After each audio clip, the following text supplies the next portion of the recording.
In regards to vetting, this only works for a feminine gender that is wolf like you, because she must already be wolf to understand wolf ways.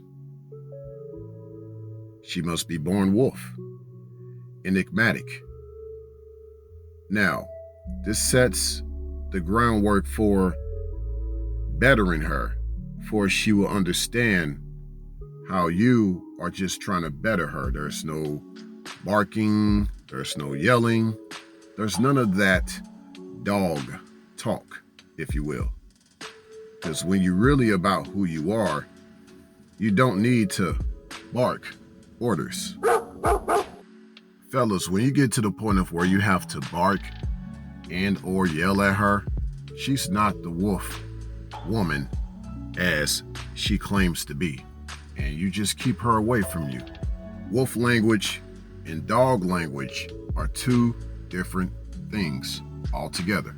See, with the feminine that is more wolf, she knows that you have a certain way about yourself, as in the case of a she-wolf in the wild. Now, what I mean by as in the case of the she-wolf in the wild, if you ever come across the way the wolves are in the wild, the she-wolf always pretty much accepts the direction of the he-wolf, if you will. She accepts his direction. There's not much barking. There's more like grunts and the way he nudges her, and she complies. And when she's around him, she doesn't really stand next to him.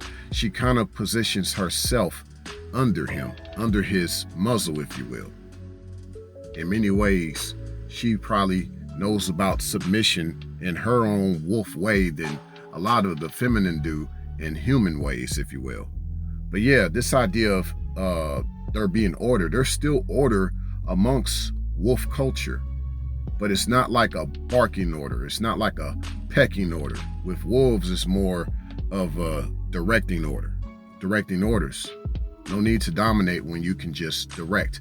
After you have dominated something like throwing a lasso over a cattle, how are you going to direct that cattle afterwards? You see? So wolves just take it a step further. You can do a lot more with direction than with domination altogether. So a lot of these dom talks are from a different sector that yours truly is not a part of. But yeah, this idea of vetting, it's about bettering the feminine. That's what vetting is. Correcting her without apologizing, though. That's what's key. Fellas, when you correct her, no apologies about it, especially when you had the right tone. You might have some of the feminine that misunderstands your tone, but you're just being stern. You're not being brazen, if you will. But this brings up a lot of other things, right? So in regards to vetting versus vexing. So vetting is about bettering. Vexing is about worsening. So you might have this idea, you might hear amongst the feminine about their version of vetting, as if to say they can also vet like men. Due to them running into less masculine guys, they become masculine. But only a wolf man can. Ow! Think like a man.